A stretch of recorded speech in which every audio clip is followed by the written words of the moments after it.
तो क्लास शुरू करने से पहले जो हमने लास्ट क्लास में डिस्कस किया था उसके छोटे से क्वेश्चन, एक दो क्वेश्चन हम पहले डिस्कस करते हैं, उससे रिलेटेड सारी चीजें। Using curved arrow notation show the formation of reactive intermediate when the following covalent bonds undergo heterolytic cleavage. जो रिएक्टिव इंटरमीडिएट बनते हैं कैसे बनते हैं, कर्ड एरो रिप्रेजेंटेशन से हमें इनको बताना है। ये हमारा एक क्वेश्चन है सामने स्क्रीन पर जो गिवन है, CH3 SCH3। इसमें मुझे कर्ड एरो क्या होता है, जैसे हमने लास्ट क्लास में डिस्कस किया था कि एक एरो को रिप्रेजेंट करना है और ये कर्ड होगा। दो तरीके के एरोज हमने शो किए थे। नंबर 1 एक ऐसा जो एक सिंपल एरो होता है और एक हाफ हेडेड एरो होता है, फिश हुक एरो जिसे हम कह रहे होते हैं। अगर हमें सिंगल इलेक्ट्रॉन का एक ब्रेकिंग शो करनी है यानी फ्री रेडिकल बनाते हुए करना है, तब हम ये सेकंड वाला इस्तेमाल करेंगे। और अगर एक लोन पेयर, बॉन्ड पेयर को, लोन पेयर को नहीं, बॉन्ड पेयर को मुझे किसी एक एटम पर, एलिमेंट पर शिफ्ट करना है, बॉन्ड तोड़ते हुए दिखाना है, तब ये वाला एरो शो करते हैं जिसे हम कर्ड एरो बोल रहे होते हैं। बॉन्ड ब्रेकिंग जब सिग्मा बॉन्ड की होगी तो दोनों स्पीशीज अलग अलग हो जाएंगी, जैसे हमने हेटेरोलिटिक क्लीवेज किया था। हेटेरोलिटिक क्लीवेज में जैसे ए है, मेरे पास एक बी है, इन दोनों के बीच में एक शेयर्ड इलेक्ट्रॉन पेयर है, ये दोनों इलेक्ट्रॉन किसी एक एलिमेंट के पास आ जाएंगे। अंडरस्टूड है ये किस एलिमेंट के पास आएंगे दोनों इलेक्ट्रॉन? ये दोनों इलेक्ट्रॉन आएंगे स्ट्रॉन्ग इलेक्ट्रोनेगेटिव एलिमेंट के बीच में। आप पोलैरिटी पढ़ते आ रहे हो, बहुत पहले से पढ़ते चले आ रहे हो। वो पोलैरिटी क्या है? वो पोलैरिटी एक इलेक्ट्रोनेगेटिविटी डिफरेंस का रिजल्ट है। कार्बन के साथ जैसे मैंने फ्लोरीन कनेक्ट किया, पीरियोडिक टेबल आपने पढ़ा, पीरियोडिक टेबल बताता है कि fluorine is most electronegative element, तो कार्बन से ज्यादा इलेक्ट्रोनेगेटिव होगा। इस शेयर्ड इलेक्ट्रॉन पेयर को ये फ्लोरीन अपनी तरफ खींच लेगा, जिसकी वजह से इस फ्लोरीन पर चार्ज आ जाएगा नेगेटिव, इस पर चार्ज आ जाएगा पॉजिटिव। ये लेकिन हमारे से क्वेश्चन नहीं पूछा गया है, हमें ये कहा गया है कि कर्ड एरो नोटेशन बताना है और रिएक्टिव इंटरमीडिएट जो बनेंगे उनके बनाने का प्रोसेस बताना है। तो क्योंकि ये फ्लोरीन ज्यादा इलेक्ट्रोनेगेटिव है, इसलिए ये बॉन्ड पेयर, दोनों इलेक्ट्रॉन, एक कार्बन का एक फ्लोरीन का, ये दोनों इलेक्ट्रॉन फ्लोरीन की तरफ मुझे शो करने हैं। ये जो कर्व्ड एरो मैंने शो किया है, ये कर्व एरो आपको ऐसे शो करना पड़ेगा। यही है बस नोटेशन, इतनी सी नोटेशन करनी। तो जब ये बॉन्ड टूट जाएगा, अब इसकी मैं बाकी वैलेंसी भी दिखाऊंगा ना। एक तो बॉन्ड मैंने इधर दिखाया, कार्बन की तो 4 वैलेंसी होती है, एक ये, एक ये, एक ये। आपकी मर्जी है, आप यहाँ H बॉन्ड शो कर दो, इधर हाइड्रोजन शो कर दो, इधर हाइड्रोजन, या कुछ और भी कर सकते हो।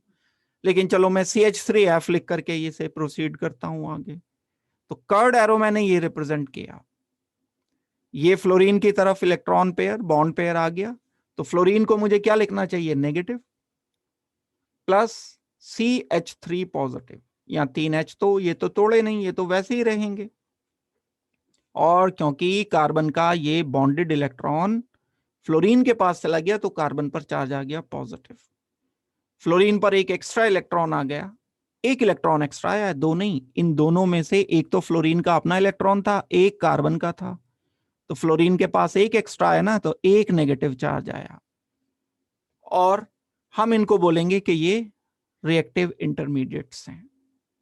ये जो बन गए बॉन्ड टूटने के बाद, हमारा काम क्या था? हमें कर्ड एरो नोटेशन शो करना था। तो एक तो मैंने ये अपनी तरफ से ले लिया एग्जाम्पल, लेकिन हमें ए सॉल्व करना है, ये ए सॉल्व करना है। तो बड़ा सिंपल सा वे, एक लाइन ऑफ एक्शन क्या रहेगा, अप्रोच हमारी क्या रहेगी? जो इलेक्ट्रोनेगेटिव एलिमेंट है, जो ज्यादा इलेक्ट्रोनेगेटिव एलिमेंट है, उसकी तरफ हमें नेगेटिव चार्ज लाना है। जो कम इलेक्ट्रोनेगेटिव एलिमेंट है, उसकी तरफ हमें पॉजिटिव चार्ज लाना है। तो हमें पीरियोडिक टेबल का अंदाजा होना जरूरी है इसके लिए। यानी दो एलिमेंट जिनके बीच में बॉन्ड बना हुआ है, उनके बीच में पोलैरिटी क्या है, ये बात पता होनी चाहिए। अगर हमें यही नहीं पता कि इलेक्ट्रोनेगेटिविटी फ्लोरीन की ज्यादा है या कार्बन की ज्यादा है, फिर तो हम गलती कर सकते हैं, इस बॉन्ड पेयर को कार्बन की तरफ भी माइग्रेट कर सकते हैं। तो इलेक्ट्रोनेगेटिविटी पता होनी जरूरी है कि किसकी इलेक्ट्रोनेगेटिविटी ज्यादा है, तब हम ये प्रॉब्लम सॉल्व कर सकते हैं। पीरियोडिक टेबल से रिलेशन है इसका। CH3 SCH3, अब मैं ये सॉल्व करके बता रहा हूं आपको। CH3 SCH3, बॉन्ड तो ये भी है, बॉन्ड ये भी है, लेकिन हम किसी एक बॉन्ड पर जो भी कार्रवाई करनी है वो किसी एक बॉन्ड पर शो करके दिखाई जाएगी। ये कार्बन का इलेक्ट्रॉन है, ये सल्फर का इलेक्ट्रॉन है, कार्बन एंड सल्फर के ये इलेक्ट्रॉन, क्योंकि sulphur is more electronegative than carbon. Sulphur की इलेक्ट्रोनेगेटिविटी कार्बन से ज्यादा होती है, बाद में आता है कार्बन के, भले ही नीचे है लेकिन बाद में आता है। तो ये बॉन्ड पेयर मूव कर जाएगा, किधर मूव करेगा ये बॉन्ड पेयर? ये बॉन्ड पेयर मूव करेगा सल्फर की तरफ। तो मैं कैसे शो करूंगा कर्ड एरो? बॉन्ड पेयर से एलिमेंट पर। बस ये हमारा आंसर है। जो क्वेश्चन पूछा गया कर्ड एरो नोटेशन शो करनी है, तो मुझे फाइनली इंटरमीडिएट, रिएक्टिव इंटरमीडिएट क्या लिखना चाहिए? CH3 positive plus S negative. कहां से आ गया नेगेटिव? ये जो बॉन्ड पेयर था, ये बॉन्ड पेयर अब सल्फर पर आ गया। पहले से भी थे दो, सल्फर ऑक्सीजन एक ही ग्रुप के मेंबर्स हैं, तो न्यूट्रल ऑक्सीजन पर तो दो लोन पेयर्स होते हैं। ये बॉन्डिंग से पढ़ते चले आ रहे हैं। जैसे वाटर है, वाटर के पास दो लोन पेयर्स होते हैं, तो सल्फर के पास भी, न्यूट्रल सल्फर के पास दो लोन पेयर्स होते हैं। तो दो लोन पेयर इसके पास पहले से मौजूद हैं सल्फर के पास, लेकिन एक नया लोन पेयर और बन गया और यहां एक CH3 लगा हुआ है। तो SCH3 नेगेटिव, CH3 पॉजिटिव, ये बन गए रिएक्टिव इंटरमीडिएट्स। रिएक्टिव इंटरमीडिएट ये जनरेट हुए। तो हमने ये एक हेटेरोलिटिक क्लीवेज किया है। क्यों किया हेटेरोलिटिक क्लीवेज? क्योंकि इलेक्ट्रोनेगेटिविटी डिफरेंस था। दूसरा हम देखते हैं CH3CN। एक मेरे पास ये है CH3 C triple bond N। हम अगर पाई बॉन्ड भी गिवन है, सिग्मा बॉन्ड भी गिवन है, तो पहले नंबर पर पाई बॉन्ड तोड़ेंगे। आप जानते हो कि पाई बॉन्ड वीक बॉन्ड होता है, आप जानते हो सिग्मा बॉन्ड स्ट्रॉन्ग बॉन्ड होता है। ये भी बॉन्डिंग से रिलेटेड बात है। जब मैं यहां इस बॉन्ड को तोड़ रहा हूं तो यहां तो पाई बॉन्ड है ही नहीं भाई, तो कर्ड एरो हम कहां शो करेंगे? सिग्मा पर, क्योंकि वीक बॉन्ड तो है ही नहीं। लेकिन इसमें तो पाई बॉन्ड भी है, बॉन्डिंग लिखनी पड़ेगी। हमें दे तो दी है ऐसी प्रॉब्लम, बॉन्डिंग हमें पहले अपने हिसाब से लिखनी पड़ेगी। लिखने के बाद अब मैं सिग्मा बॉन्ड तोड़ूं या पाई बॉन्ड तोड़ूं? तो पहली प्रायोरिटी पाई बॉन्ड को तोड़ने की रखोगे। क्यों रखोगे पहली प्रायोरिटी पाई बॉन्ड को तोड़ने की? क्योंकि यहां पर हमें पता है कि वीक बॉन्ड होते हैं पाई बॉन्ड, सिग्मा बॉन्ड जबकि स्ट्रॉन्ग बॉन्ड होते हैं। तो हमें इस प्रॉब्लम को कैसे सॉल्व करना है? अगर कभी मल्टीपल बॉन्ड गिवन है, पाई बॉन्ड भी है, सिग्मा बॉन्ड भी गिवन है, तो हमारे पास सेलेक्टिविटी है। हम पहले नंबर पर पाई बॉन्ड को तोड़ेंगे। हमें पता है कि यहां ये वाले पाई बॉन्ड्स हैं दो, एक ये पाई बॉन्ड है, ये पाई बॉन्ड है। Nitrogen is more electronegative than carbon. अब मुझे ये मोमेंट जो कर्ड एरो का शो करना है कार्बन नाइट्रोजन के बीच से, क्योंकि बॉन्ड पेयर तो बीच में होगा, नाइट्रोजन की तरफ को डिलोकलाइजेशन शो करना होगा। ये कर्ड एरो ऐसे शो किया जाएगा, कार्बन की तरफ नहीं कर सकता मैं, गलत हो जाएगा। अब ये सेपरेट नहीं होंगी स्पीशीज, अलग अलग नहीं होगा ये, क्योंकि दो बॉन्ड तो पहले भाई यहां तो एक ही बॉन्ड था, वही तोड़ दिया तो CH3 अलग हो गया और ये पूरा ग्रुप अलग हो गया। ये सेग्रीगेट कर गए, अलग अलग हो गए, फ्रेगमेंट अलग अलग बन गए, फ्रेगमेंटेशन हो गया, टूट गए ये एक दूसरे से। ये एक दूसरे से अलग नहीं हुआ। नाइट्रोजन एंड कार्बन में तो तीन बॉन्ड बंधे हुए, एक ही तो तोड़ा हमने। तो नाइट्रोजन कार्बन अभी भी बंधा रहेगा, दो बॉन्ड से तो बंधा रहेगा। तो वो दो बॉन्ड हम शो करेंगे, that mean CH3 C double bond N, and यहां इस कार्बन पर जहां से बॉन्ड टूट करके दूसरी तरफ गया है उस पर चार्ज पॉजिटिव। जब बॉन्ड तोड़ोगे, जहां एरो का हेड है, कहां होगा एरो का हेड? जो ज्यादा इलेक्ट्रोनेगेटिव होगा, वहां हमें लिखना चाहिए नेगेटिव चार्ज, और जहां से हमने एरो स्टार्ट किया है जिस एलिमेंट से, वहां पॉजिटिव लिखना चाहिए। यहां वेकेंट ऑर्बिटल क्रिएट होगा और नाइट्रोजन पर electron pair, lone pair create होगा। पहले से एक लोन पेयर मौजूद है यहाँ, तभी तो ऑक्टेट पूरा होगा। 1 2 3 4 5 6 7 8, 1 2 3 4 5 6 7 8, ये हो गया मेरे पास। तो ये रिएक्टिव इंटरमीडिएट कहलाएगा। इसमें दो अलग अलग नहीं बने, तो डिफरेंस देख करके चलो, ऑब्जर्व करके चलो कि जब हमने पाई बॉन्ड तोड़ा तो फ्रेगमेंटेशन नहीं हुआ, आइसोलेट नहीं हुए अलग अलग। जब सिग्मा बॉन्ड तोड़ा तो ये अलग अलग हो गए। तो हमने बी प्रॉब्लम कर ली। CH3Cu में फिर एक सिग्मा बॉन्ड है, यहां फिर पाई बॉन्ड नहीं है। अब हमें इलेक्ट्रोनेगेटिविटी डिफरेंस देखना है। आपको बड़ी अच्छी तरह से एक बात ये पता होनी चाहिए कि कोई भी मेटल कम इलेक्ट्रोनेगेटिव होता है नॉन मेटल से। जैसे कॉपर है, लिथियम है, सोडियम है, these are highly electropositive elements, कम इलेक्ट्रोनेगेटिविटी होती है इनकी। तो कार्बन एंड कॉपर बॉन्ड लगा हुआ है, मैं लिख रहा हूं यहां CH3 कनेक्टेड विद कॉपर। अब इंपॉर्टेंट बात क्या है, जो काम की बात है? काम की बात यह है कि carbon is more electronegative than copper. क्यों? क्योंकि कॉपर मेटल है और मेटल हाईली इलेक्ट्रोपॉजिटिव होते हैं, इलेक्ट्रोनेगेटिव नहीं होते। अब यहां इस बॉन्ड को जब तोड़ने की कोशिश करोगे तो ये कार्बन की तरफ आएगा, because carbon is more electronegative. ये कर्व्ड एरो दिखाना एक चीज सीखनी है। दूसरी चीज सीखनी है कि किधर मूवमेंट किधर करना है, ज्यादा इलेक्ट्रोनेगेटिव एलिमेंट की तरफ। बड़ा आसान सा तरीका है। हम क्या लिखेंगे यहां? CH3 नेगेटिव बना, इंटरमीडिएट अलग बन गया। अभी हमने थोड़ी देर पहले जो प्रॉब्लम की थी उसमें कार्बन पॉजिटिव बना था, और कॉपर क्या बनना चाहिए? पॉजिटिव बनना चाहिए। Copper 1 positive and CH3 negative. यही रिएक्शन इंटरमीडिएट में पढ़ लेंगे हम। कार्बन आयन, इसी को आगे चल करके इंटरमीडिएट के नाम देंगे हम, carbon ion and carbonium ion. तो ये इंपॉर्टेंट प्रॉब्लम थी एक, जो हमने सॉल्व की है। आगे देखते हैं, दूसरी प्रॉब्लम देखते हैं। आई होप कि ये समझ आ गई होगी बात। किसी को अगर डाउट है तो पूछ लो जल्दी से मेरे से। फिर दूसरी प्रॉब्लम। तो एक क्वेश्चन ये क्या है?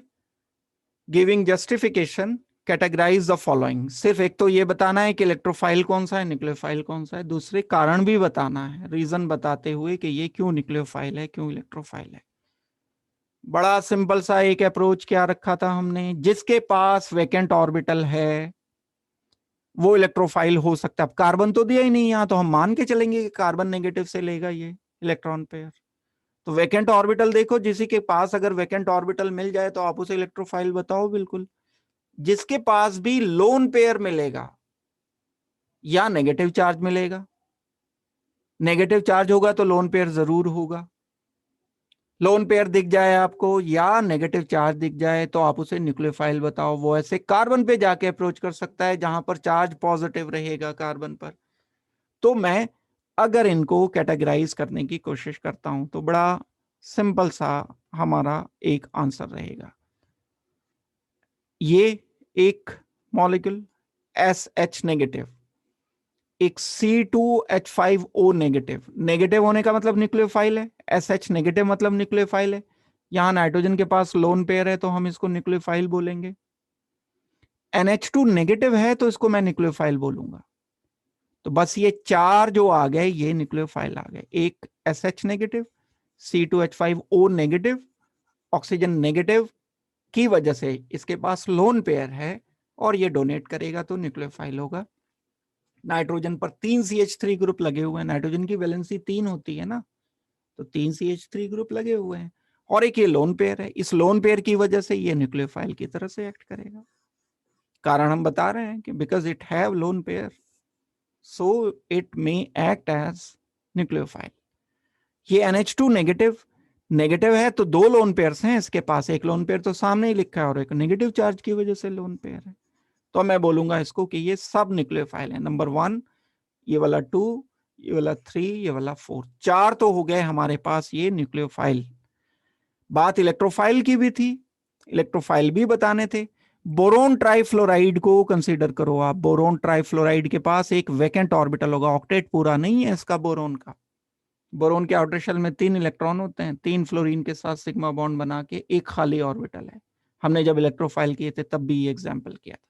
क्लोरीन पॉजिटिव है, अगर क्लोरीन नेगेटिव होता तो न्यूक्लियोफाइल होता।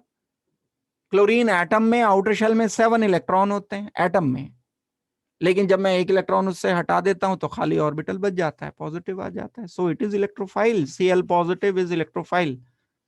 CH3CO पॉजिटिव, ये आपको एग्जाम्पल में लिखाया था इलेक्ट्रोफाइल के एग्जाम्पल में, क्योंकि वैकेंट ऑर्बिटल है, आउटर शेल में ऑक्टेट पूरा नहीं है कार्बन का, नाइट्रोजन का भी ऑक्टेट पूरा नहीं है, तब हम इसको बोलेंगे कि ये इलेक्ट्रोफाइल की तरह से एक्ट करेंगे।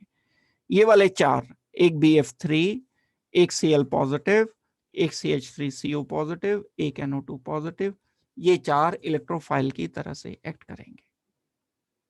तो क्या कारण बताया इलेक्ट्रोफाइल होने का? जस्टिफिकेशन क्या दिया? क्योंकि इनके पास वैकेंट ऑर्बिटल है। पॉजिटिव चार्ज नहीं प्लीज, पॉजिटिव चार्ज होगा और वैकेंट ऑर्बिटल नहीं होगा तो इलेक्ट्रोफाइल नहीं होगा, ये बात ध्यान रखना। एक क्वेश्चन हमने ये किया है तो बड़ा सिंपल सा था, ये ऑलमोस्ट सारे एग्जाम्पल हमने न्यूक्लियोफाइल इलेक्ट्रोफाइल में पहले से पढ़ रखे हैं। आइडेंटिफाई इलेक्ट्रोफिलिक सेंटर, यानी वो सेंटर जहां पॉजिटिव चार्ज अपियर हो सकता है एंड वैकेंट ऑर्बिटल अपियर हो सकता है, भले ही पहले से नहीं है, ओरिजिनली नहीं है गिवन, लेकिन बाद में अपियर हो जाए। पहले वाला मॉलिक्यूल देखो, ये CH3, C double bond oxygen H, aldehyde है ये। तो अभी इसमें कोई भी एलिमेंट ऐसा नहीं है जिसके पास वैकेंट ऑर्बिटल हो, लेकिन अगर मैं इस कार्बन डबल बॉन्ड ऑक्सीजन पर ऑक्सीजन की तरफ डिलोकलाइजेशन कर देता हूं तो करने पर जो बचेगा बन जाएगा, वो क्या बनेगा? CH3 CH oxygen negative and carbon positive. Carbon positive आ गया, बॉन्ड यहां से टूट गया, वैलेंसी 4 की जगह 3 हो गई, तो एक खाली ऑर्बिटल अपेयर हो गया। तो मुझे क्या बताना पड़ेगा? इस मॉलिक्यूल में ये वाली साइट, दिस साइट, या तो ये ऐसे करके लिख दो, अगर आप ये इतना यहां तक नहीं लिखना चाहते तो आप लिख दो कि ये इलेक्ट्रोफिलिक सेंटर है कार्बन, क्योंकि इसके पास एक वैकेंट ऑर्बिटल अपियर होने वाला है। या आप ये एरो बना करके यहां वैकेंट ऑर्बिटल करके इस कार्बन को बता दो दिस कार्बन, वही तो कार्बन है, सेम ही तो कार्बन है, दिस कार्बन इज इलेक्ट्रोफिलिक। यही काम दूसरे में हम कर देंगे, CH3CN में ये सेम काम हम करेंगे। CH3CN में किस तरह से मुझे लिखना चाहिए इस electrophile? CH3 C triple bond N, इसका डीलोकलाइजेशन मोर इलेक्ट्रोनेगेटिव एलिमेंट की तरफ होगा, नाइट्रोजन की तरफ होना चाहिए, ये नाइट्रोजन की तरफ आ गया, कार्बन पर चार्ज आ जाएगा पॉजिटिव। जब कार्बन पर पॉजिटिव चार्ज अपेयर हो गया तब मैं बोलूंगा कि ये कार्बन इलेक्ट्रोफिलिक है, क्योंकि कार्बन पर वैकेंट ऑर्बिटल भी अपेयर हुआ है, nitrogen negative, carbon positive with vacant orbital. So electrophilic centre कौन सा हुआ? This carbon is electrophilic centre. आपका आंसर ऐसे कुछ होना चाहिए, दिस इज इलेक्ट्रोफिलिक सेंटर।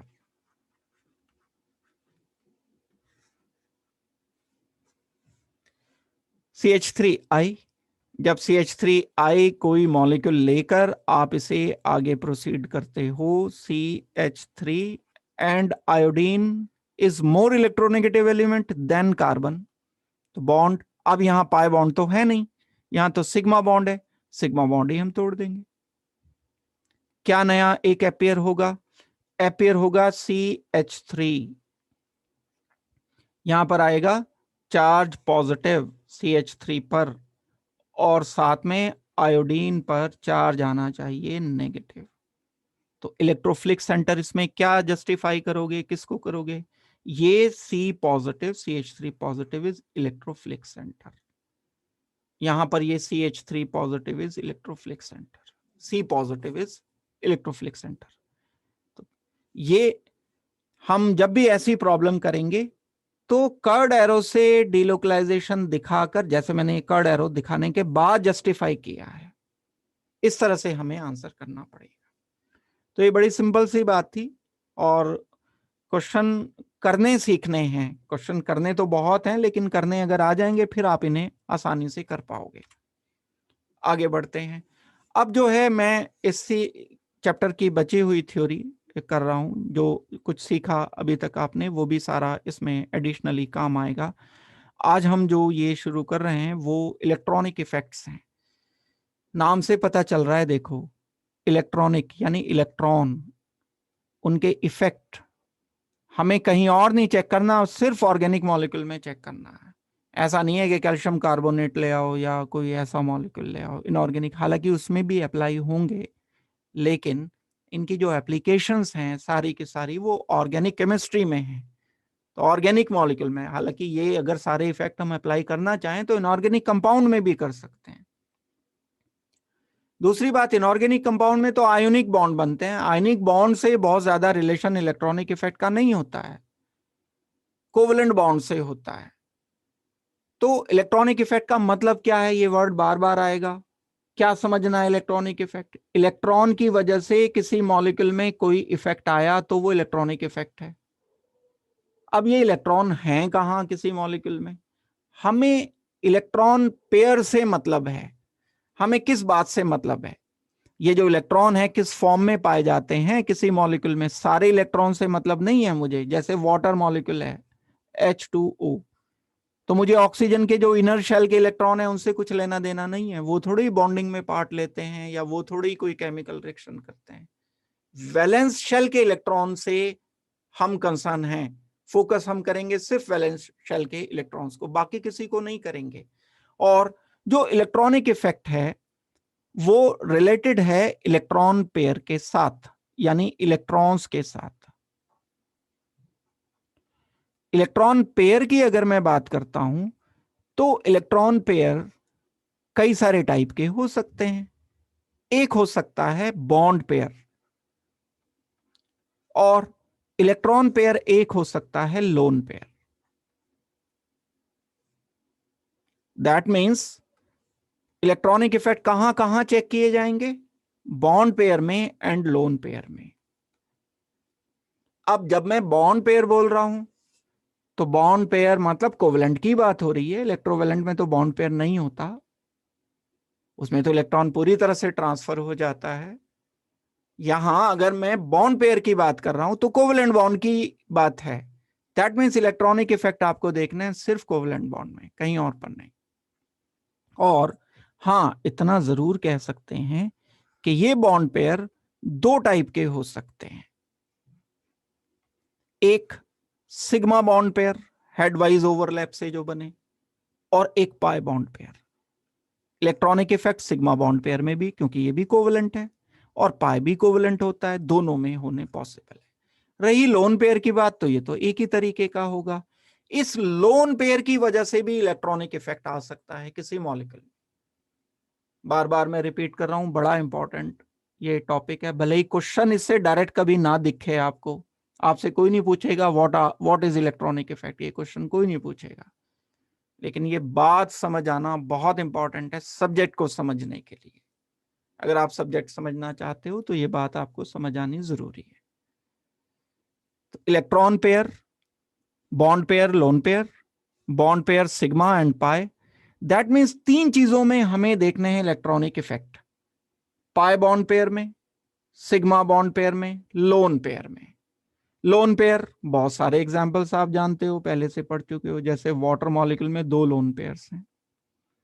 जैसे हम कीटोन एल्डिहाइड लिखते हैं, C डबल बॉन्ड ऑक्सीजन, तो इसमें पाई बॉन्ड भी है, सिग्मा बॉन्ड भी है, लोन पेयर्स भी हैं, ऑक्सीजन में लोन पेयर भी हैं। तो इन लोन पेयर का इफेक्ट, इस पाई बॉन्ड का इफेक्ट, इस सिग्मा बॉन्ड का इफेक्ट, ये देखना है हमें एक एक करके। तो अब जब मैं टर्म बोलूंगा इलेक्ट्रॉनिक इफेक्ट तो एकदम से ये पिक्चर आपके पहले दिमाग में आनी चाहिए, उसके बाद आगे प्रोसीड करना है। तो ये इलेक्ट्रॉनिक इफेक्ट को अगर मैं मोटे तौर पर डिवाइड करता हूं तो ये इलेक्ट्रॉनिक इफेक्ट, फिलहाल अभी मैं लोन पेयर को एक तरफ रखते हुए सिर्फ बॉन्ड की बात करूं तो दो टाइप के बॉन्ड है। एक सिग्मा बॉन्ड में इलेक्ट्रॉनिक इफेक्ट कौन कौन से होंगे अभी जो आज हमें पढ़ने हैं, और एक पाई बॉन्ड में कौन कौन से इफेक्ट होंगे। ये तो पाई बॉन्ड का इफेक्ट हो गया, और ये एक सिग्मा बॉन्ड का इफेक्ट हो गया। Single bond sigma bond, pi bond यानी मल्टीपल होगा तभी पाई बॉन्ड होगा, ये हम सीख चुके हैं कैसे बनते हैं।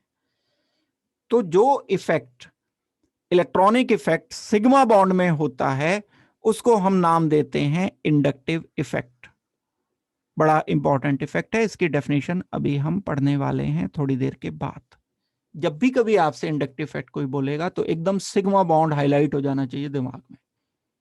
We are not related with pi bond when we are asking about inductive effect. कोई लेना देना नहीं इंडक्टिव इफेक्ट का पाई बॉन्ड से, सिग्मा बॉन्ड ही बस फोकस करना है इंडक्टिव इफेक्ट के साथ। कई सारे टाइप का होता है ये, वो दोनों टाइप अभी हम थोड़ी देर में डिस्कस करेंगे। एक माइनस आई इफेक्ट होता है, एक प्लस आई इफेक्ट होता है। इंडक्टिव इफेक्ट को हम दो टाइप में कैटेगराइज करते हैं, माइनस आई इफेक्ट होगा, प्लस आई इफेक्ट होगा। इलेक्ट्रॉनिक इफेक्ट अगर हम करते हैं तो पाई बॉन्ड वाले इलेक्ट्रॉनिक इफेक्ट से कौन कौन सी चीजें रिलेटेड हैं? रेजोनेंस। रेजोनेंस जब कभी भी होगा तो या तो पाई बॉन्ड टूटेगा या पाई बॉन्ड बनेगा।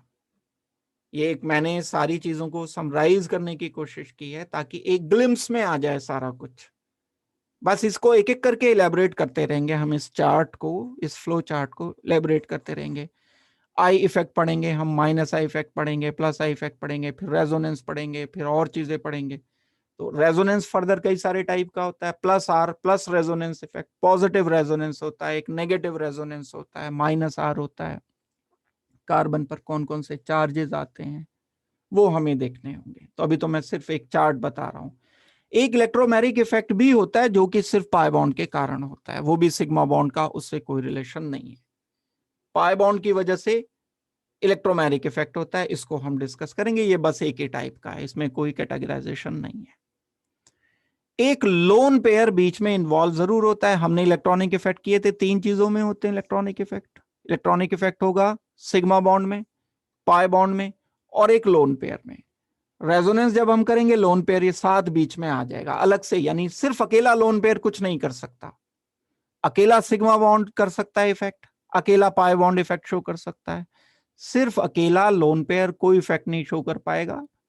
तो इसलिए सिग्मा एंड पाई के साथ ही हम लोन पेयर को इन्वॉल्व कर लेंगे।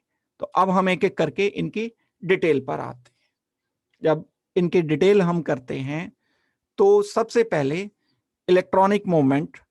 ये चार्ट बताने से पहले, ये वाला चार्ट, यानी मैं अब जो आपको डिस्कस करने वाला हूं, ये डिस्कस करने वाला हूं कि हम इंडक्टिव इफेक्ट किसे कहते हैं, हम रेजोनेंस किसे कहते हैं, हम इलेक्ट्रोमैग्नेटिक इफेक्ट किसे कहते हैं। ये तीन चीजें ही तो करनी है, सिग्मा एंड पाई बॉन्ड के इफेक्ट। लेकिन ये चार्ट बताने से पहले मैं आपको एक वर्ड का एक्सप्लेनेशन कर रहा हूं कि हम डीलोकलाइजेशन किसे कहते हैं। ये भी बड़ा एक इंपॉर्टेंट टर्म है ऑर्गेनिक केमिस्ट्री में।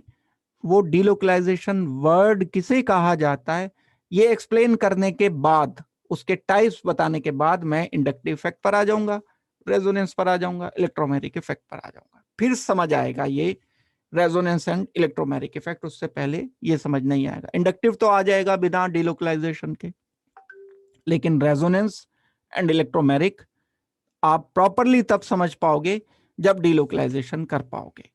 तो मैं अब फिलहाल ये एक वर्ड एक्सप्लेन कर रहा हूं, what is delocalisation. Electronic movement या electron movement in bonds in organic reactions. In organic, inorganic नहीं, इन ऑर्गेनिक रिएक्शंस। जो ऑर्गेनिक रिएक्शंस हम करते हैं एल्केन के, एल्कीन के, एल्काइन के, बेंजीन के या और भी इस टाइप के, तो हम उसमें जो कभी डीलोकलाइजेशन करते हैं तो उसका क्या मतलब होता है। और अगर मैं बोल रहा हूं इलेक्ट्रॉनिक मूवमेंट तो इसका वही तीन मीनिंग निकालोगे बस, या तो सिग्मा बॉन्ड या फिर आप पाई बॉन्ड या फिर आप लोन पेयर, बस चौथा कुछ मीनिंग नहीं है इसका। इलेक्ट्रॉनिक मूवमेंट से मेरा मतलब बिल्कुल ये नहीं है जो आपने ऑक्सीडेशन रिडक्शन में पढ़ा था कि एक Cl था, इसने एक इलेक्ट्रॉन ले लिया, Cl नेगेटिव बन गया। मैं इससे कंसर्न नहीं हूं। बहुत सारे लोग कंफ्यूज हो जाते हैं, इलेक्ट्रॉनिक मूवमेंट का मतलब सोडियम ने अपना एक इलेक्ट्रॉन दे दिया, सोडियम पॉजिटिव बन गया। नहीं, ऑक्सीडेशन रिडक्शन से भाई हमें यहां मतलब नहीं है। ऑर्गेनिक रिएक्शन की बात हो रही है। ऑक्सीडेशन रिडक्शन अलग होते हैं, जिसमें इलेक्ट्रॉन निकल के बाहर चले जाते हैं, बाहर से इलेक्ट्रॉन आ जाते हैं। यहां तो बस हमें या तो सिग्मा बॉन्ड की बात करनी है, या पाई बॉन्ड की, या लोन पेयर की। इनके जो मूवमेंट होते हैं, ये मॉलिक्यूल में अपनी जगह चलते फिरते रहते हैं, रुकते नहीं है। Electron pair, bond pair, lone pair, इन्हें अगर मौका मिलता है तो ये चलते हैं। वो चलना ही डिलोकलाइजेशन है, वो मूवमेंट ही डिलोकलाइजेशन है। नाम से भी तो पता चल रहा है ना, लोकलाइज मतलब एक जगह रुका हुआ, कोई कहीं पर है, एक जगह है, रुका हुआ है, तो ये लोकल है, लोकलाइज है। ये अपनी जगह छोड़ के दूसरी जगह चला गया, डीलोकलाइज हो गया। अपनी जगह से जब दूसरी जगह कौन चला जाता है? पाई बॉन्ड, लोन पेयर, तब हम उसे टर्म देते हैं डीलोकलाइजेशन। ये कई सारे टाइप के होते हैं डीलोकलाइजेशन। ये 3 टाइप जो आज हम करेंगे, ये फर्दर बड़े इंपॉर्टेंट और बहुत आपके काम के हैं। ये डीलोकलाइजेशन, जो पहले टाइप का डीलोकलाइजेशन है, वो बिल्कुल इसको देख करके परेशान नहीं होना कि ये क्या चीज हो गई एकदम से। वाई कोई एक एलिमेंट है, उसके साथ कोई एक डबल बॉन्ड लगा हुआ है, आप ऐसे समझो, कार्बन डबल बॉन्ड कार्बन, ऐसा है। इस वाई को मैं कार्बन कह रहा हूं यहां, इसके साथ एक और कोई एलिमेंट लगा हुआ है यहां आगे, एक्स ले लिया मैंने यहां। तो अब एक मोमेंट मैं पाई बॉन्ड का कर सकता हूं, पाई बॉन्ड को उठा करके मैं यहां लिख दूं। पाई बॉन्ड को जब मैं उठा करके यहां लिख दूंगा तो क्या होगा? देखो, इलेक्ट्रॉन के बारे में एक बात सोचो कि वो एक जगह रुकना पसंद नहीं करते। कौन? Electron, electron pair, bond pair, lone pair. लेकिन मूव तब वो करेंगे जब उनको मौका मिलेगा। अब वो हमें देखना है, जो ये वर्ड मैं बोल रहा हूं कि मौका मिलेगा, मींस मूव कब करेंगे? जब वो कंडीशंस फॉलो करेंगे, जो कंडीशन मैं आपको 2 या 3 कंडीशन बताऊंगा, वो अगर मिल गई तो वो अपनी जगह छोड़ के दूसरी जगह चले जाएंगे। अब आप इसे, ये जो एग्जाम्पल लिखा है, इसको आप सोचो। इस एग्जाम्पल को अगर आप सोचते हो तो इसमें मैंने पाई बॉन्ड को उठा के यहां कर दिया। इसकी वैलेंसी मैं पूरी लिख लूं थोड़ी देर के लिए। वैलेंसी मैंने कार्बन की 4 कर दी, इस कार्बन की कर दी, इस एक्स की वैलेंसी, मान लो ये फ्लोरीन है। थोड़ी देर के लिए सोच के देखते हैं, क्योंकि जब तक हम सोच के नहीं देखते, भले ही गलत सोच के देखते हैं, लेकिन सोच के देखना जरूरी है। थोड़ी देर के लिए सोच के देखो। इसे एक्स को मैं एटम ही ले लेता हूं, कोई फ्लोरीन ही ले लेता हूं, ताकि सारे कंफ्यूजन खत्म हो जाए। एफ ले लिया मैंने, फ्लोरीन। जब ये इसको डिफाइन कर दिया तो यहां भी मैं एफ फ्लोरीन कर देता हूं। इस फ्लोरीन के आउटर शेल में इलेक्ट्रॉन्स देखो कितने हैं, 8 हैं इलेक्ट्रॉन। लोन पेयर हैं 3, 1 2 3, एक बॉन्ड पेयर है, 8 इलेक्ट्रॉन पूरे हैं। अगर ये काम आपने कर दिया जो करना चाह रहे हो, तो ये तो अनर्थ हो जाएगा बिल्कुल। क्यों हो जाएगा अनर्थ? करके देखते हैं क्यों हो जाएगा। ये उठा के मैंने फ्लोरीन पे रख दिया, ये बॉन्ड तोड़ के फ्लोरीन पे ही तो ले गया ना मैं। रख दो, 1 2 3 4 5 6 7 8 9 10। इस फ्लोरीन के पास इलेक्ट्रॉन पेयर कितने आ गए? इलेक्ट्रॉन पेयर हो गए 5। एक इलेक्ट्रॉन पेयर ये, एक इलेक्ट्रॉन पेयर ये, एक ये इलेक्ट्रॉन पेयर, एक ही इलेक्ट्रॉन पेयर, एक ही इलेक्ट्रॉन पेयर। टोटल इलेक्ट्रॉन 10 हो गए फ्लोरीन के पास, जो कि रखने के लिए इसको जगह ही नहीं है, नहीं रख पाएगा ये। दैट मीन्स यहां इलेक्ट्रॉन पेयर का डीलोकलाइजेशन अलाउड नहीं है। अच्छा, फ्लोरीन एटम के आउटर शेल में अगर मैं चेक करता हूं, अपनी बेसिक नॉलेज पर जाओ, एक एस ऑर्बिटल है, एक पी ऑर्बिटल है। एस ऑर्बिटल में क्या कंडीशन है? 2 इलेक्ट्रॉन आ सकते हैं। पी में कितने आ सकते हैं? टोटल इलेक्ट्रॉन पेयर अगर मैं सारे काउंट कर लूं यहां, तो टोटल 8 आ सकते हैं। 8 से ज्यादा तो गुंजाइश ही नहीं है इसमें आने की। जबकि हम क्या कर रहे हैं? ये वाला काम करके, ये वाला काम करके हम क्यों अनर्थ कर रहे हैं? क्योंकि ये हो जाने पर फ्लोरीन के आउटर शेल में 10 इलेक्ट्रॉन लिखने पड़ेंगे। ये एक ऐसी बात है कि 1 लीटर के डब्बे में आप 1.5 लीटर पानी डाल रहे हो। ये एक ऐसा काम है जो कि नहीं होगा। जितना उसके पास स्पेस है, जगह है इलेक्ट्रॉन रखने की, 8 इलेक्ट्रॉन रखने की जगह है, 8 उसने पहले से रख रखे हैं। दैट मीन्स ये काम कब हो सकता था? ये काम फिलहाल तो ये अलाउड नहीं है, फिलहाल नहीं है, मैंने क्रॉस कर दिया। लेकिन ये काम कब हो सकता था? अगर इस एलिमेंट के पास, जिसको हम फ्लोरीन कह रहे हैं, फ्लोरीन की जगह कोई और एलिमेंट होता, अगर इसके पास वैकेंट ऑर्बिटल होता, तब ये वाला काम मैं कर सकता था। ये हमने फिलॉसफी डिस्कार्ड कर दी, ये नहीं हो पाएगा। दैट मीन्स अगर मैं इस पाई बॉन्ड को उठाकर दूसरा एक और पाई बॉन्ड बनाना चाहता हूं, तो जो कनेक्टेड एलिमेंट है उसके पास खाली ऑर्बिटल होना चाहिए था। क्योंकि मैंने फ्लोरीन गलत एलिमेंट लिया, तो ये बिल्कुल सारी बात गड़बड़ हो गई। अब मैं एक दूसरा एलिमेंट अलग से जिसके पास खाली ऑर्बिटल हो वो ला करके ट्राई करता हूं। कार्बन डबल बॉन्ड कार्बन को मैं बोरोन के साथ कनेक्ट करता हूं, बोरोन, और यहां एक वैलेंसी 3 बोरोन की, आप जानते हो इसकी, मैंने वैलेंसी फीड कर दी हाइड्रोजन से, ये हाइड्रोजन से, ये हाइड्रोजन से, ये हाइड्रोजन से। अब यहां वेकेंट ऑर्बिटल होता है बोरोन के पास। हम पुरानी बात पी ब्लॉक में पढ़ चुके हैं, सब चीजें कनेक्टेड हैं बेसिकली। ऐसा नहीं कि जिस दिन उठे मन किया बस आज से पढ़ेंगे तो बस आज से समझ आना शुरू हो जाएगा, ऐसा नहीं है। कनेक्टेड हैं चीजें, जिसने पुरानी मेहनत कर रखी है उसको काम आती है। बोरोन के पास खाली ऑर्बिटल था, अब इसके पास गुंजाइश है, ये काम अब मैं यहां बिल्कुल कर सकता हूं। Now this is allowed. क्यों? बोरोन के आउटर शेल में 6 इलेक्ट्रॉन्स हैं। अगर मैं पाई बॉन्ड यहां बना भी दूंगा, मैं ऐसा कर भी देता हूं, अगर ये बात समझ गया आप समझ लो, रेजोनेंस भी समझ आ गया आपको, समझ लेना कि बस आ ही गया समझ। और अगर ये नहीं पकड़ पाओगे तो रेजोनेंस भी नहीं पकड़ पाओगे। हालांकि रेजोनेंस के बेसिक्स हमने किए हैं बॉन्डिंग में, लेकिन उससे थोड़ा सा ये ऊपर लेवल का रेजोनेंस है। अगर मैं इस पाई बॉन्ड को उठाकर यहां लिख देता हूं तो ये मैंने लिख दिया। इसने गेन किया तो मुझे यहां नेगेटिव लिखना चाहिए, इसने लूज किए इलेक्ट्रॉन तो यहां मुझे पॉजिटिव लिखना चाहिए। ये काम अलाउड है, बिल्कुल ठीक किया है हमने, क्योंकि बोरोन के पास गुंजाइश थी। क्या गुंजाइश थी? खाली ऑर्बिटल की। तो ये इस इलेक्ट्रॉन पेयर को क्या नाम दूंगा मैं? इस इलेक्ट्रॉन पेयर को बॉन्ड पेयर। कौन सा बॉन्ड पेयर भाई? Pi bond pair. Pi bond pair यहां से टूटकर नया क्या बनाया इसने? पहले तो टूट गया, खत्म हो गया पाई बॉन्ड, फिर एक और बन गया। क्या बना? पाई बॉन्ड ही बना, इधर भी पाई बॉन्ड बना ना। तो पाई टू पाई डिलोकलाइजेशन बोलता हूं मैं इसको। This is called as pi to pi delocalisation. This delocalisation is called as pi to pi delocalisation. Condition है, ऐसे नहीं मर्जी से जब जहां मर्जी आएगी जो चाहोगे कर दोगे।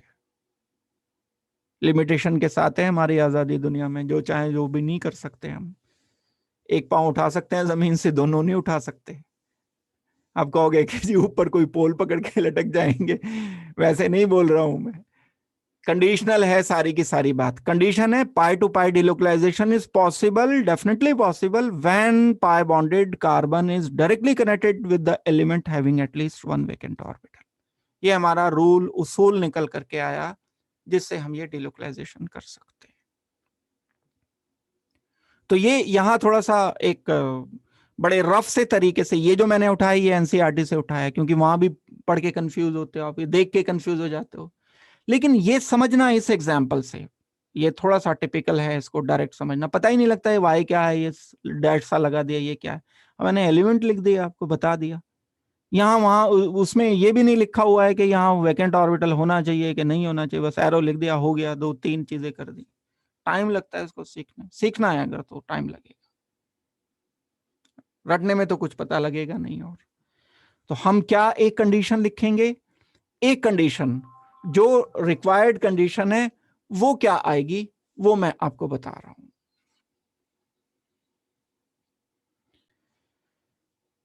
तो एक टाइप का डिलोकलाइजेशन हमने डिस्कस किया, पाई इंटू पाई डिलोकलाइजेशन। कब ये डिलोकलाइजेशन होगा? This delocalisation is possible when pi bonded element is directly connected having at least one vacant orbital. एक एग्जाम्पल अभी मैंने दे दिया था, ये वाला एग्जाम्पल दिया। अब दूसरा एग्जाम्पल और मैं दे देता हूं। एक एग्जाम्पल हमने ये किया, बोरोन वाला, H एंड H लिख लिया। आपकी मर्जी है, यहां आप कुछ और भी लगा सकते हो, H की जगह CH3 लिख लो। हमें तो जो अपनी कार्रवाई करनी है वो इन एलिमेंट में करनी है। देखो मैं कलर चेंज करके बता रहा हूं, इन बॉन्ड्स में करनी है। एक तो इस ग्रीन बॉन्ड में करनी है और एक इस वेकेंट ऑर्बिटल से मुझे मतलब है। बस ये दो चीजें जहां कॉन्जिक्यूटिव मिल जाएंगी, पाई बॉन्ड फिर ये एक सिंगल, फिर इसी पे नहीं चाहिए कभी, आप यहीं देख लो वेकेंट ऑर्बिटल। तो मैं ये डीलोकलाइजेशन जो कर रहा हूं ये मैं कर सकता हूं, दिस इज अलाउड। अगर यहां फ्लोरीन होता तो नॉट अलाउड, फिर नहीं करना था। बहुत सारे क्वेश्चन आते हैं कि रेजोनेंस किस में होगा, बहुत लाइन लग के क्वेश्चन आते हैं, जो कंपटीशन का बड़ा एक इंपॉर्टेंट एरिया है, जहां इस एरिया से क्वेश्चन बहुत मिलते हैं आपको। उसके बाद आपको क्या लिखना होगा, उसके बाद लिख देना होगा ऐसा कुछ। इसमें करने में टाइम थोड़ा जरूर लगेगा, लेकिन ये एक टॉपिक नहीं हो रहा है, ये रेजोनेंस साथ के साथ कवर हो रहा है। ये करने के बाद हम समझ लो रेजोनेंस की बस प्रॉब्लम्स करेंगे। Carbon positive and boron negative, बाकी पोजीशन पर हाइड्रोजन। और एक दूसरा एग्जांपल, ये तो मैंने पहले करा दिया था, दूसरा एक और एग्जांपल मैं करा रहा हूं आपको। चार्जेस का ध्यान रखना है, ये न्यूट्रल था, इसे इलेक्ट्रॉन मिले नेगेटिव हो गया, इसने इलेक्ट्रॉन दे दिए तो पॉजिटिव हो गया। दूसरा एग्जांपल हम बिल्कुल ऐसा कर सकते हैं, CH2, बड़ा इंपॉर्टेंट एग्जांपल है, CH single bond CH2 positive. देखो अगर ये होता, अगर ऐसा होता, कैसा होता, ऐसा होता, ये होता, मान लो ये CH3 होता, CH2 ना होता, CH3 होता तो इसका ऑक्टेट पूरा है भाई। अगर यहां 8 इलेक्ट्रॉन पूरे लिख रहे हो तो 8 इलेक्ट्रॉन पूरे होने का मतलब है कि क्या मैं ये डिलोकलाइजेशन यहां से उठाकर यहां कर सकता हूं? क्या हो जाएगा? अनर्थ हो जाएगा। क्यों हो जाएगा? कार्बन की तो वैलेंसी 4 थी, 8 इलेक्ट्रॉन रखने की जगह थी, हम रखना चाहते हैं 10। एकदम से क्या एग्जाम्पल दिमाग में आना चाहिए? 1 लीटर के डब्बे में 2 लीटर पानी भरना चाहते हैं।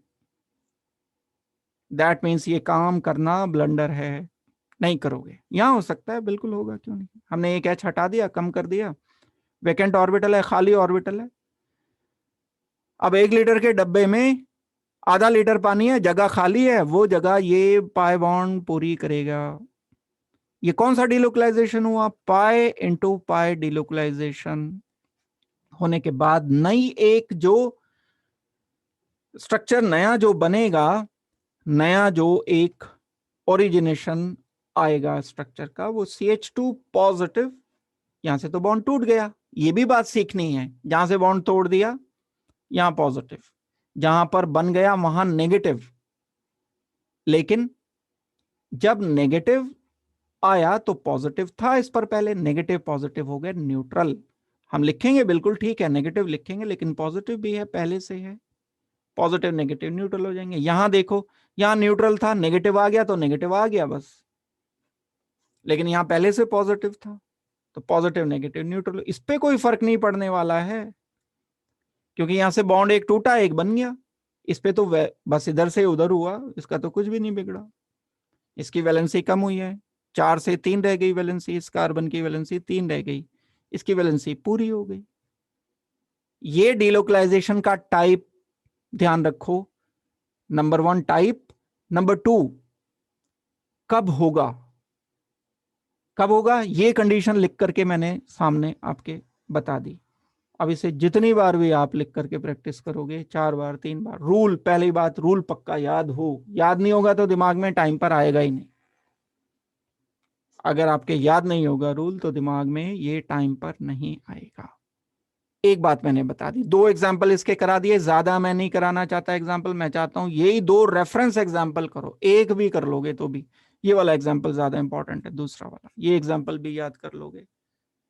बस ये 3 एग्जाम्पल बहुत पक्के से कर लिए अगर आपने तो रेजोनेंस समझ लो आ गया आपको। बड़ा इंपॉर्टेंट टॉपिक, जबकि रेजोनेंस एक है। एक बात ये की हमने, तो पाई बॉन्ड बनता है, ये है क्या कंडीशन, ये मैं इसलिए ये वाली लाइन एनसीईआरटी में लिखी है, बच्चे पढ़ के कंफ्यूज होते हैं कि क्या मतलब, ये वो जो हमने डिटेल जिसकी पढ़ ली है उसी को शॉर्ट में लिख दिया इन्होंने। पाई बॉन्ड बनता है एडजेसेंट बॉन्ड पोजीशन पर।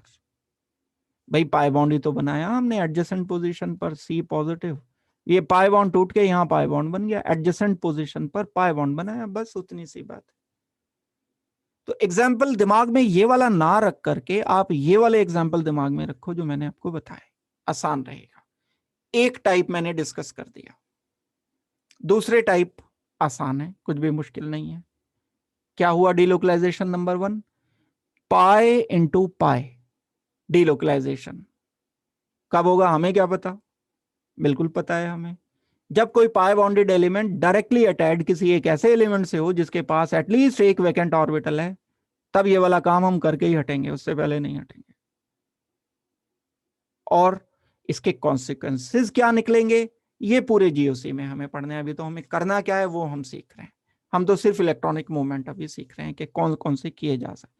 कर्ड एरो का ध्यान रखना है, हम सीख चुके हैं इसका मतलब कर्ड एरो, अगर मैंने ऐसा किया मतलब पाई बॉन्ड को पाई बॉन्ड में कन्वर्ट किया है ना, अगर आप में से कोई ऐसा करेगा, अब भी अगर कोई ऐसा करेगा तो फिर वही करेगा काम, CH2 पॉजिटिव अनर्थ जो है वो सारे अर्थ छोड़कर जो भी कुछ कर दें हम तो अनर्थ ही होता है। जरूरी नहीं कि आप फ्लोरीन पर ही बॉन्ड डिलोकलाइज करो, अगर आपने ये मान लो ऐसे कर दिया तो ये तो ज्यादा लंबी जंप लगा दी इसने। तो ये कर्ड एरो ध्यान से लगाना है आपको। और चलो किसी ने थोड़ी कम दूरी की रॉकेट छोड़ दी, यहां से किसी ने यहां पे कर दिया, तो दिस इज ऑल्सो रॉन्ग, गलत है बिल्कुल, एब्सोल्युटली ये प्रैक्टिस नहीं करनी है। बॉन्ड से बॉन्ड के बीच में बिल्कुल जो तरीका आपको बताया है बस वही फॉलो करना है। कहां से शुरू करोगे, बॉन्ड से शुरू करोगे, कहां तक करोगे, बॉन्ड पर करोगे। इस वाले केस में ये एक टाइप है, ये टाइप तीनों एरोज जो हैं अलग अलग टाइप के लगेंगे। ये कौन से वाला है, पाई टू पाई, बस ये चीज सीखनी है, ये वाला अलग है। यहां हमने एलिमेंट सेलेक्ट किया, देखो एरो कहां आ रहा है, ये एलिमेंट के ऊपर आ रहा है, यहां हमने एलिमेंट की तो बात ही नहीं की, ना स्टार्ट किया एलिमेंट से, ना एलिमेंट के ऊपर एरो का हेड लिखा है। नंबर 1 हो गई बात, नंबर 2 पर आ जाते हैं। नंबर 2 में एक टाइप का और डिलोकलाइजेशन होता है, जिस डिलोकलाइजेशन को हम नाम देते हैं पाई इंटू लोन पेयर। ये सेकेंड टाइप का जो डिलोकलाइजेशन है ये होता है पाई इंटू लोन पेयर। कभी कोई पाई बॉन्ड अगर प्रेजेंट है तो हम उसे अपनी जगह से हटाकर एक लोन पेयर में कन्वर्ट कर सकते हैं। इसके लिए तो रिक्वायरमेंट बड़ी आसान है, बस पाई बॉन्ड होना चाहिए। भाई पाई बॉन्ड से लोन पेयर कब बनाओगे, मिनिमम पाई बॉन्ड तो होना ही चाहिए कहीं किसी मॉलिक्यूल में, अगर पाई बॉन्ड है ही नहीं तब तो ये वाले टाइप का डिलोकलाइजेशन नहीं होगा। लेकिन अगर कहीं पाई बॉन्ड है तब ये वाले टाइप का डिलोकलाइजेशन कर सकते हो। हमने कंडीशन देख ली, जैसे आपको ये दे दिया carbon double bond oxygen, aldehyde पढ़ते आ रहे हो आप काफी पहले से, नेमिंग पढ़ ली, बड़ी अच्छी तरह से समझ भी ली। ये एक मॉलिक्यूल मुझे गिवन है, इस मॉलिक्यूल में मैंने इस पाई बॉन्ड को उठा करके डिलोकलाइज कर दिया। अब एरो का मूवमेंट देखना है, पहले वाले से बिल्कुल अलग है भाई, पहले वाले में और इसमें बिल्कुल डिफरेंस है। शुरुआत जरूर मैंने पाई बॉन्ड से की है, लेकिन एलिमेंट के ऊपर ले आया मैं इसको, पहले से इस ऑक्सीजन के पास 2 लोन पेयर तो पहले से प्रेजेंट थे, एक लोन पेयर ऑक्सीजन का, दूसरा।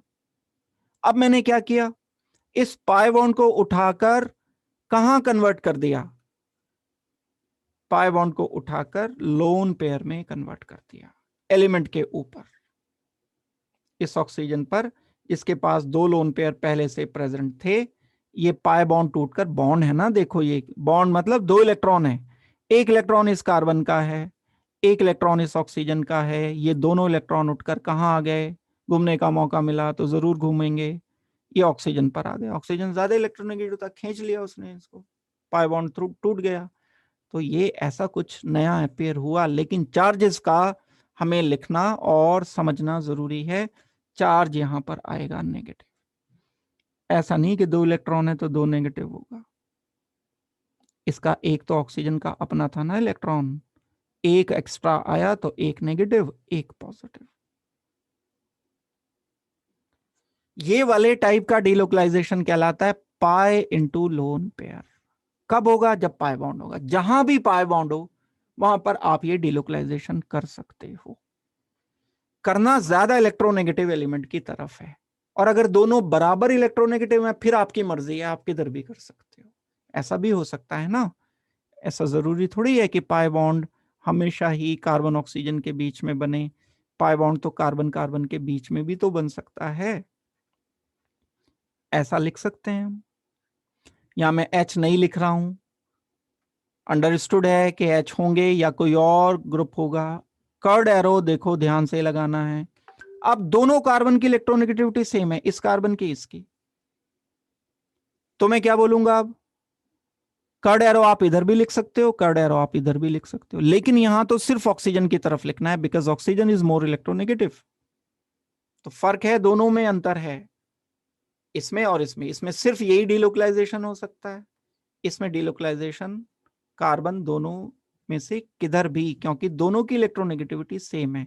लेकिन अगर मैंने एक रिप्रेजेंट कर दिया तो मैं फिर उसी के अकॉर्डिंग चार्जेस को लिखूंगा। चार्जेस मुझे क्या लिखने चाहिए? इस कार्बन पर मुझे लिखना चाहिए नेगेटिव, एक इलेक्ट्रॉन पेयर आ गया, बॉन्ड पेयर, पाई किस में कन्वर्ट हो गया? लोन पेयर में, ये लोन पेयर यहां आ गया, यहां लिखना चाहिए नेगेटिव, यहां लिखना चाहिए पॉजिटिव, खाली ऑर्बिटल क्रिएट हो गया एक। अब मैं यहां नेगेटिव इधर पॉजिटिव नहीं लिख सकता क्योंकि मैंने शो कर दिया। हाँ, अगर मैं कर्ड एरो इधर लिख देता, यहां से इधर लिख देता, तो यहां नेगेटिव लिखता, इधर पॉजिटिव लिखता। तो दूसरे टाइप का एक डिलोकलाइजेशन है जो कि बोला जाएगा pi into lone pair. Question mark, कब होगा ये? आंसर उसका जब भी पाई बॉन्ड जहां भी दिख जाएगा तो ये काम आपकी मर्जी है, अलाउड डिलोकलाइजेशन होगा। कैसे करना है? पाई बॉन्ड को एलिमेंट पर, एटम पर करना है, ये एटम पर आया। कैसे नहीं करना है? C double bond oxygen. बहुत सारे लोग होते हैं, बढ़िया बढ़िया बातें सुनने को मिलती है मुझे क्लास के अंदर, सर ऐसे ही तो बताया था, सर ऐसे ही तो बताया था। कहाँ बताया था भाई? ऐसे ऐसे नहीं बताया था सर, देखो ऐसे ही तो बताया था आपने,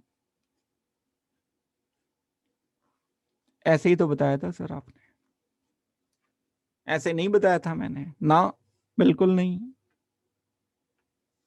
ऐसे मैंने बिल्कुल नहीं बताया है, ऐसे मैंने बिल्कुल नहीं बताया है। ब्लंडर अगर ऊट पटांग तरीके से सीख लोगे चीजों को तो फिर गड़बड़ ही गड़बड़ चलेगी सारी।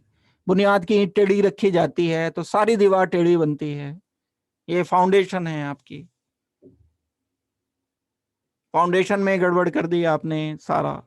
यहाँ तो कंक्रीट भरनी पड़ेगी पूरी, दिखती नहीं है वो, दिखती नहीं है, फाउंडेशन नजर नहीं आती है। भर दोगे अगर रेत तो भी चल जाएगा, लेकिन पता तब चलेगा जब उस पर इमारत खड़ी हो जाएगी, थोड़े दिन में ढह जाएगी वो सारी की सारी। ऊपर चाहे जितना अच्छा एशियन पेंट ये वो ला बला कर लेना, फाउंडेशन मजबूत होना जरूरी है, वो नजर नहीं आती है बस, मिलती भी नहीं है कहीं। एनसीईआरटी अगर देखो, हमने तो कर लिया, 3 बार रिवीजन हो गया जी, किस चीज का लेकिन ये भी तो है, रिवीजन हो तो गया, कर किस चीज का लिया रिवीजन, ये भी तो इंपॉर्टेंट है। तो ये मैंने नहीं सिखाया, मैं आपको जो बताना चाह रहा हूं ये बताना चाह रहा हूं, मैंने आपको ये वाला एरो नहीं लगाना सिखाया, ये नहीं करोगे आप। सिर्फ एक सिखाया है, जो लोग इसे लिखेंगे कॉपी में जितनी बार लिखेंगे वो ही सही लिख पाएंगे बस, और जो लोग इसे सुनेंगे देखेंगे वो बस इसे देख ही पाएंगे, आंसर लिख नहीं पाएंगे वो कभी। जो सुनते रहेंगे सुनना ही आएगा उन्हें सिर्फ, उन्हें आंसर बोल करके बताना नहीं आएगा। जो काम करोगे वही उसी में एक्सेलेंस होगा। अगर बहानेबाजी बनाने में खूब रोज रिपीट करते रहोगे तो उसी में एक्सेलेंस आ जाएगा, आपको उसमें एक्सपर्ट हो जाओगे, तो लेकिन उससे कामयाबी नहीं मिलेगी ना। दूसरा पार्ट हो गया हमारा from pi bond two adjacent atom. Atom की बात हुई है, यहां बॉन्ड पोजीशन थी। दो बातें फिर मैं इनको अगर सम अप करूं तो पहला कौन सा काम किया मैंने, पाई इंटू पाई। कब पॉसिबल है कंडीशन बताई, when double bonded element is directly attached with an element having at least one vacant orbital. दूसरा पाई इंटू लोन पेयर, कब होगा, जब बस पाई बॉन्ड प्रेजेंट होगा। पाई को लोन पेयर में आप करने का अधिकार रखते हो। किधर करना है, ज्यादा इलेक्ट्रोनेगेटिव एलिमेंट की तरफ, दोनों की बराबर इलेक्ट्रोनेगेटिव, फिर आपकी मर्जी है किधर भी कर दो। ऑन एटम, एटम पर करना है। प्लीज रिक्वेस्ट मेरी आपसे ये है, ये काम मत करना, ये वाला काम मत करना, इसे बिल्कुल गिर जाएगा ये इलेक्ट्रॉन बॉन्ड पेयर, यहां जगह ही नहीं है, कहां रुकेगा कहां ये। एटम पर ये काम करना है, लेकिन तब करना है जब यहाँ एक और बोरोन लगा होगा या CH2 पॉजिटिव लगा होगा, अब कर सकते हो ये काम। लेकिन ये काम दूसरा पॉइंट नहीं है, ये काम पहला पॉइंट है। ये पहले वाला काम किया है फर्स्ट। एक स्पेसिफिक वे है कर्ड एरो रिप्रेजेंट करने का। दो शो कर दिए हमने, तीसरा शो करते हैं, तीसरा देखते हैं क्या है। दूसरा और तीसरा बहुत आसान है, पहले वाला थोड़ा सा डाइसी है, हल्का सा बस उसके लिए, लेकिन वो जो लाइन लिखाई है वो लाइन इंपॉर्टेंट है, वो लाइन कर लोगे तो हो जाएगी। थर्ड जो है वो पहले वाले सेकंड वाले का ऑपोजिट है। हम इसमें क्या करते हैं, हम यहां किसी लोन पेयर को पाई बॉन्ड में कन्वर्ट करते हैं। यहां हमने क्या किया था, पाई बॉन्ड को लोन पेयर में, तो ये एरो बस इधर से इधर ही तो लगा दिया मैंने, लोन पेयर से पाई कर दिया, ये पाई से लोन पेयर किया था। यहां हमने क्या किया, पाई से पाई किया था। बस ये तीन चीजें आपको प्रॉपरली सीखनी है। सीखनी मतलब जैसा मैं चाहता हूं वैसी सीखनी है, अपने हिसाब वाली नहीं कि चलते फिरते उठते बैठते ऑटो मोड ऑटो पायलट पे लगा के, वो वाली सीखना बेकार, टाइम वेस्ट। अगर लोन पेयर मेरे पास है तो वो पाई बॉन्ड बना सकता है, कंडीशन, ऐसा नहीं कि हमेशा बनाएगा, बना सकता है। कब बना सकता है, उसके लिए जगह चाहिए उसे पाई बॉन्ड बनाने की। जगह चाहने का मतलब क्या है, वैकेंट ऑर्बिटल वाले एलिमेंट से डायरेक्टली अटैच हो। इसके लिए फिर एक कंडीशन हम लिखेंगे, वही जो कंडीशन हमने पहले वाले के लिए लिखी थी वो थोड़ी सी चेंज करके हम यहां कंडीशन लिखेंगे। क्या कंडीशन मैं आपको लिखाऊं, यहां अंतर है। क्या बात मैंने बताई आपको, जब कभी हम lone pair to pi delocalisation कराना चाहते हैं तो ये कब पॉसिबल है, कोई एक एलिमेंट जिसके पास लोन पेयर है वो अगर कभी ऐसे किसी एटम से डायरेक्टली जुड़ा हुआ है, इस बात की अपनी बहुत इंपॉर्टेंस है, ध्यान रखना है इसको, इस बात को ध्यान रखना। डायरेक्टली अटैच अगर नहीं है तो ये काम नहीं होगा। ये वर्ड बड़ा इंपॉर्टेंट है, डायरेक्टली। जिस एलिमेंट के पास लोन पेयर है उसके साथ डायरेक्टली अटैच्ड एक एलिमेंट होना चाहिए जिसके पास खाली ऑर्बिटल हो। दूर कहीं अगर वो है फिर बेकार है, हमारे से किसी का नहीं है। एग्जाम्पल देखते हैं, एग्जाम्पल वही ले आओ जो बोरोन वाला था, बोरोन के पास खाली ऑर्बिटल होता है। बस इस बार हमें पाई बॉन्ड नहीं चाहिए डायरेक्टली अटैच्ड एलिमेंट पर, इस बार हमें लोन पेयर वाला एलिमेंट चाहिए, NH2 ले लो। नाइट्रोजन का लोन पेयर ये खाली ऑर्बिटल है, ये जंप कर जाएगा, लोन पेयर पाई बॉन्ड में कन्वर्ट हो गया। क्या लिख लिया मैंने यहां, यहां जब मैं इसको कन्वर्ट कर दूंगा तो एक नया स्ट्रक्चर लिखूंगा, NH2 डबल बॉन्ड। अब ये लोन पेयर तो पाई बॉन्ड में कन्वर्ट हो गया, BH2, इसे इलेक्ट्रॉन मिल गए, जीरो चार्ज था, इलेक्ट्रॉन मिला तो नेगेटिव आ गया, इसने इलेक्ट्रॉन दिया तो यहां पॉजिटिव चार्ज आ गया। चार्जेस का ध्यान रखना है, तीन बातें हैं, एक तो क्या कंडीशंस हैं, दूसरा, कंडीशन करने के बाद कर्ड एरो प्रॉपर लगाना है बिल्कुल। फिर उसके बाद चार्जेस लिखने में ध्यान रखना है। क्या नहीं करना होगा यहां, मान लो आप में से कोई ऐसे कर देता है, करोगे नहीं आप, अच्छे बच्चे हो, लेकिन फिर भी कर दिया किसी ने, अगर ऐसे ऐसे कर दिया और बस इसे टेकन फॉर ग्रांटेड ले लिया, ये थोड़ा सा ही तो गलती है ना, थोड़ी सी गलती नहीं है, बहुत बड़ी गलती है। किसी ने अगर इसे ऐसे कर दिया, सपोज करते, इसका मतलब है उसे सब कुछ पता है डीलोकलाइजेशन छोड़ के। सब कुछ पता है मतलब डीलोकलाइजेशन छोड़ के सब कुछ पता है। और अगर किसी ने ऐसे कर दिया, ये तो महान काम है बिल्कुल। तो ये बना क्या रहे हो उधर, क्या इसे फेंक रहे हो, इसे लोन पेयर को यहां थोड़ी ना फेंक दोगे, लोन पेयर को पाई बॉन्ड में। ये बस तीन बात में से ये बात ध्यान है, लोन पेयर को पाई बॉन्ड में कन्वर्ट करना है। वैकेंट ऑर्बिटल डायरेक्टली कनेक्टेड होना चाहिए, डायरेक्टली कनेक्टेड अगर नहीं है तब ये काम हम नहीं कर सकते हैं। एग्जाम्पल देखो, डायरेक्टली कनेक्टेड में बार बार क्यों बोल रहा हूं। अगर मान लो यही एग्जाम्पल मैं कुछ इस तरह से दे देता हूं आपको, ये लिखा मैंने CH2 NH2 लोन पेयर है, इस पर एक लिख दिया मैंने बीच में CH2, एक लिख दिया BH2। अब ये boron is not directly attached with element having lone pair. ये डायरेक्टली एक बीच में कार्बन आके ट्रैप हो गया ना, बीच में अटक गया ऐसे खाम का, ये लोन पेयर। अब मैं क्या ऐसे कराऊं, तो फिर वही बात हो जाएगी, अनर्थ हो जाएगा। क्यों, इस कार्बन पर चेक कर लो जरा, आउटर शेल में ऑक्टेट पूरा है, कहां हो जाएगा डेलोकलाइजेशन, रखेगा कहां, ये ठीक है ये तो देने को तैयार है, ये रखेगा कहां, इसके पास जगह कहां है। 1 लीटर के डब्बे में 2 लीटर पानी नहीं आ सकता। चलो किसी के दिमाग में आइडिया आएगा, ऐसे कर दो जी। तो ये जंप नहीं कराना, ये एलिमेंट छोड़ के थोड़ी ना जंप कहां से कर जाएगा, हवा में उड़ के थोड़ी जाएगा ये। तो दैट मीन्स इन केसेस की बात नहीं कर रहे, ये डायरेक्टली वर्ड जो लिखा है इसका एग्जाम्पल दिया मैंने। ये डिलोकलाइजेशन नहीं करने हैं। बहुत लाइन से आते हैं रेजोनेंस, ऐसे पूछते हैं रेजोनेंस किस में होगा किस में नहीं होगा, इनका रिलेशन फिर स्टेबिलिटी से है, स्टेबिलिटी का रिलेशन फिर बेस स्ट्रेंथ से है, फिर एसिड स्ट्रेंथ से है। कनेक्टेड कनेक्टेड कनेक्टेड, एक से दूसरी चीजें जुड़ती चली जाती हैं, जुड़ती चली जाती हैं। फाउंडेशन है ये जो नजर नहीं आती, दिखती नहीं है। अनफॉर्चुनेटली इसको बड़ा डायल्यूट करके दिया गया है, बस यहाँ 3 लाइनों में, एनसीईआरटी में 4 लाइनों में लेके छोड़ दिया बस इसे। नतीजे इसके निकलते हैं सारे के सारे बाद में, जब आप रिएक्शन पढ़ने लगते हो तो पता चलता है कि ये कैसे हो जाएगा वो कैसे हो जाएगा। तो आपको इसे लेकिन प्रॉपरली बस 3 चीजें, ये मेरे कहने से ही कर लो, चलो इतनी तो बात मान ही सकते हो ना मेरी। लिख लिख कर जितनी बार इसे लिख लो, लिख करके करना, बस रीडिंग मत करना कि जी फीलिंग से आती है एक ना कि बस समझ आ ही गया ना, नहीं आया समझ, लिखना बस।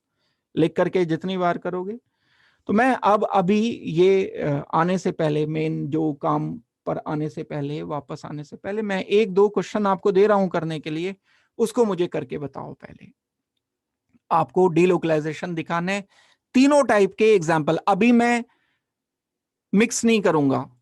अभी पहले मैं लिख करके कि ये पाई इनटू लोन पेयर है, ये लोन पेयर भी, क्योंकि जब आपको आ जाएगा फिर तो आपको खुद करना पड़ेगा, खुद पहचान करके फिर उसके बाद करना। अभी लेकिन मैं फिलहाल सिर्फ 3 एग्जाम्पल्स जो लिखे हैं इन्हें जल्दी से कॉपी पर सॉल्व करके मुझे बताओ। मैंने यहाँ तो आंसर लिख करके दे दिए आपको कि लोन पेयर टू पाई करना है, लेकिन आपको ये गिवन नहीं होगा कभी, ये तो खुद सोचना होगा, देख करके, कंडीशन सोच करके। तो 1 मिनट के बाद मैं आपसे आंसर ले रहा हूं। ये थर्ड वाला बता दिया मैंने। सबसे पहले पहले बॉन्डिंग ओपन करके लिखेंगे, हमें आंसर करना है pi into lone pair. Pi into lone pair में जब मैं पाई बॉन्ड को इधर डिलोकलाइज कर दूंगा, नाइट्रोजन नेगेटिव हो जाएगा, कार्बन पॉजिटिव हो जाएगा।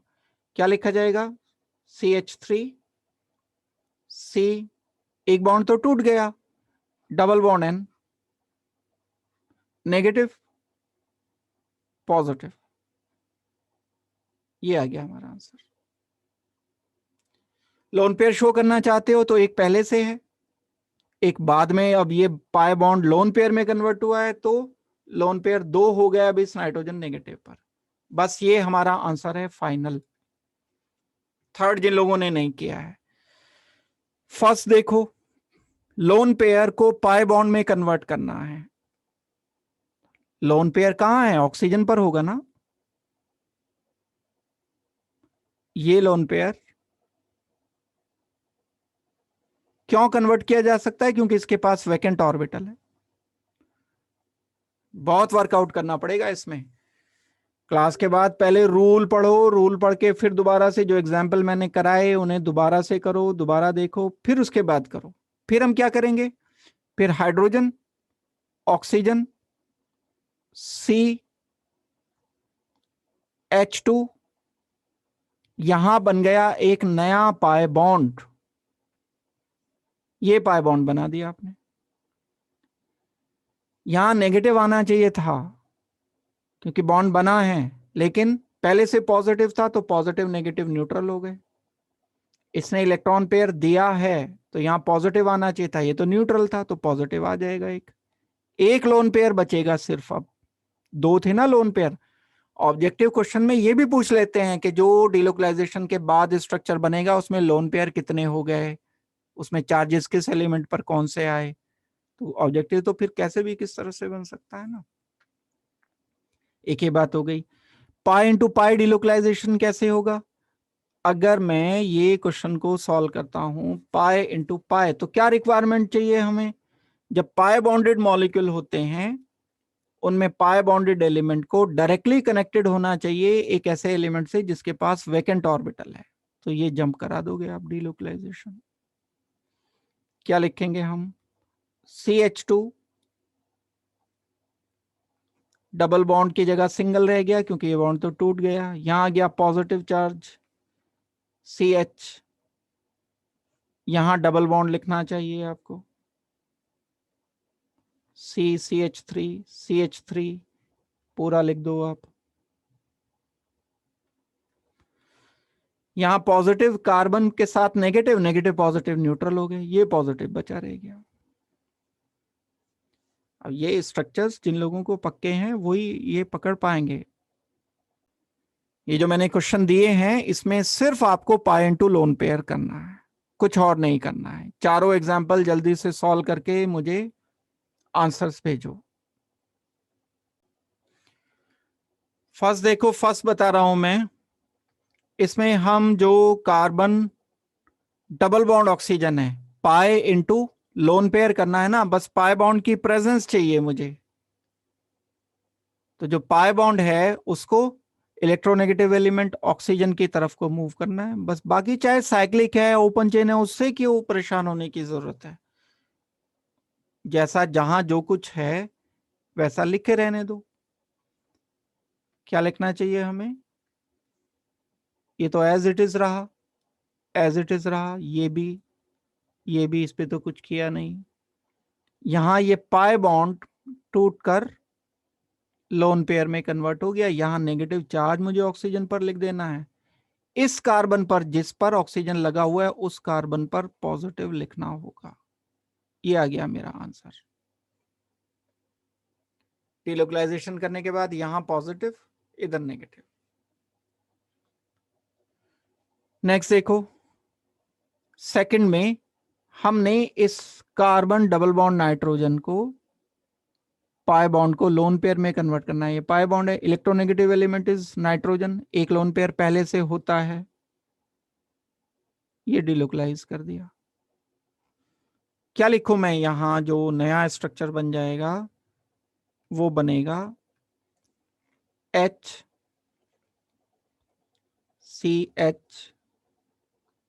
सिंगल बॉन्ड N, ये पुराना वाला लोन पेयर, ये नया जो बना लोन पेयर CH3।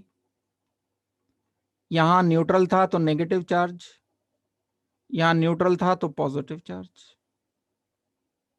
ये इसका एक डिलोकलाइजेशन के बाद का स्ट्रक्चर बना। सल्फर डबल बॉन्ड ऑक्सीजन क्या करना है, पाई इंटू लोन पेयर करना है। पाई इंटू लोन पेयर के लिए मुझे ज्यादा इलेक्ट्रोनेगेटिव एलिमेंट की तरफ सल्फर ऑक्सीजन, ऑक्सीजन पर लोन पेयर पहले से 2 प्रेजेंट होते हैं, 2 पहले से प्रेजेंट हैं। आपकी मर्जी थी, आप इधर भी करा सकते थे, इधर करा दिया। क्या लिखा आपने, ऑक्सीजन सल्फर बॉन्ड तोड़ दिया, तोड़ने के बाद सिंगल बॉन्ड तो रह गया, 2 लोन पेयर पहले से थे, नया एक लोन पेयर अपीयर हो गया, नेगेटिव चार्ज आ गया, सल्फर पर पॉजिटिव आ गया, डबल बॉन्ड ऑक्सीजन रह गया, इसके लोन पेयर वैसे के वैसे ही। ये एक रिजल्टेंट स्ट्रक्चर मिला हमें बाद में जो मिला है।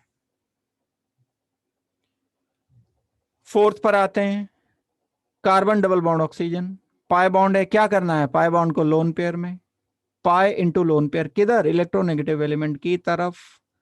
पहले से पुराने 2 लोन पेयर्स अवेलेबल हैं, यहां पर भी हैं, लेकिन हम इधर तो अपनी कोई कार्रवाई कर ही नहीं रहे हैं, इधर कर रहे हैं।